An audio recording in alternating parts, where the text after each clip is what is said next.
L'Aigle noir de Jacques Sausset chez Fleuve Noir. Chapitre 1. 2016. Lac Volta, Ghana. Son maillot de bain dégrafé, la femme s'était endormie près du rivage sur sa natte de roseaux tressés. Assis à l'orée du bois, une machette en travers des genoux, un jeune homme au torse nu immobile l'observait. Mal à l'aise, le couple qui s'était aventuré jusqu'à cette anse reculée du lac s'éloigna, sans oser croiser son regard inquiétant, et sans la prévenir. Sous la peau de sa poitrine couturée d'une longue cicatrice triangulaire, le cœur de Sogbe battait à tout rompre. Elle avait rajeuni, mais il l'avait tout de suite reconnue. Elle était toujours aussi belle, toujours aussi lumineuse, toujours aussi désirable. Depuis qu'il l'avait aperçue, tout s'était brouillé autour de lui. Les grands arbres s'étaient incurvés, leurs branches devenues floues se balançaient sous les caresses du vent léger, venu de l'ouest. Les couleurs s'étaient durcies comme peintes à l'huile, à grands coups de pinceau sur une toile rêche bleu-azur. Les larmes brûlaient les paupières de Sogbe. Il l'avait tellement cherchée, partout, tous les jours, jusqu'à ce qu'il tombe d'épuisement, de chagrin et de désespoir. 14 longues années s'étaient écoulées. Et aujourd'hui, elle était là, devant lui, abandonnée au sommeil, presque nue. Et si, sa mère, comme dans le dernier souvenir d'elle qu'il conservait précieusement au fond de lui, depuis le jour de ses 10 ans, celui où elle était morte. Au bout d'un très long moment, Sogbe se leva. Ses jambes étaient encore tremblantes du trajet parcouru. Parti de son village natal de Sadomé au Togo, à une 50aine de kilomètres de là, il avait marché à travers bois pour éviter le détour de 30 kilomètres que la piste lui aurait imposé. Peu désireux de rencontrer des habitants après l'incident à la frontière qui, la semaine précédente, avait eu lieu entre des militaires togolais et ghanéens et qui avait coûté la vie à l'un d'entre eux. Il était ensuite passé au large de Védafor, puis avait coupé la route au sud d'Agbenoé pour se diriger droit vers le lac. 3 jours plus tôt, Sassou Kofi, le gardien de la forêt sacrée de Sadomé qu'il avait élevé, lui avait dévoilé son nouveau nom. Il lui avait expliqué que, à l'instar de ses ancêtres Ewe, il était nécessaire qu'il aille se purifier dans les courants du fleuve Volta, avant la cérémonie de son intronisation. Sassou se faisait vieux. Il était fatigué. Son corps se recroquevillait sur la maladie qui lui rongeait les entrailles. Le village avait besoin d'un chaman et le jeune homme, fort de l'enseignement de son maître, était presque prêt. Le lendemain, à l'aube, Sassou lui avait remis une gourde. Il lui avait dilué des cristaux de méthamphétamine dans de l'eau et du café, et lui avait rappelé d'en user avec discernement. Une gorgée soulageait de la peur, du doute et de la fatigue, mais 2 risquaient de corrompre son jugement. Un véritable chaman savait comment gérer ses forces.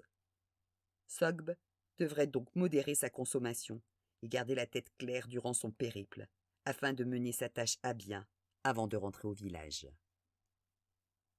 Le jeune homme, les yeux toujours rivés sur la silhouette endormie, ruisselait de sueur. Une odeur tenace lui montait aux narines, celle de la peur qui sourdait par tous les pores de sa peau.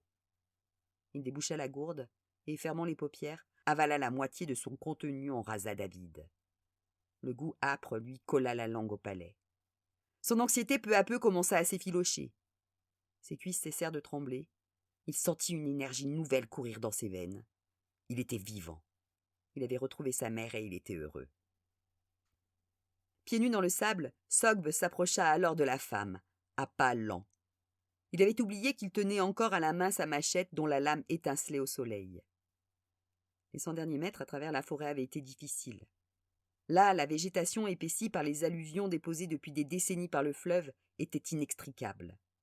Il y avait ouvert son chemin à grands mouvements de moulinet, s'entaillant au passage du poignet à l'épaule. Le sang avait séché.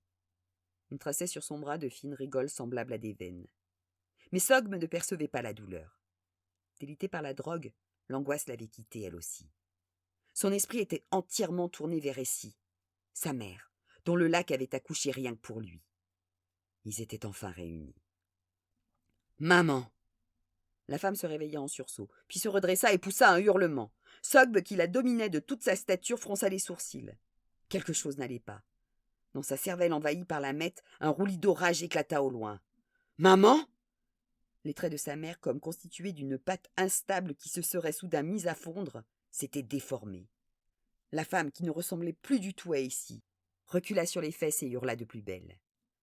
Sogbe vit ses seins tressauter de terreur, des seins qui se tenaient bien droits. Rien de commun avec ceux, lourds et pleins, qu'il avait nourris jusqu'à la fin de son enfance. La bouche du jeune chaman s'assécha brusquement. Ses doigts se crispèrent sur le manche de son arme, tandis que la douleur du manque lui plantait ses crocs dans le cerveau. Cette inconnue n'était pas Essie. Elle n'en était qu'une pâle copie que Mahou avait placée sur son chemin pour le faire souffrir, une fois de plus.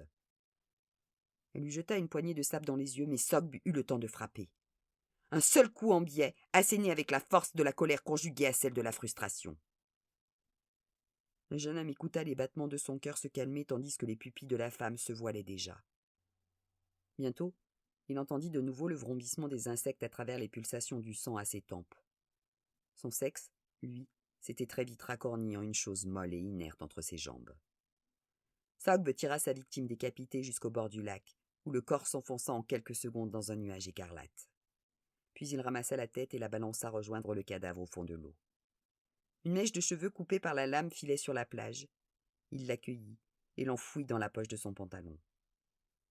Lorsque la surface redevint exempte de rides, il lava son sabre avec soin et considéra la natte ensanglantée étalée sur la rive. Trop compromettante. Il la roula autour de son arme et passa la lanière sur son cou.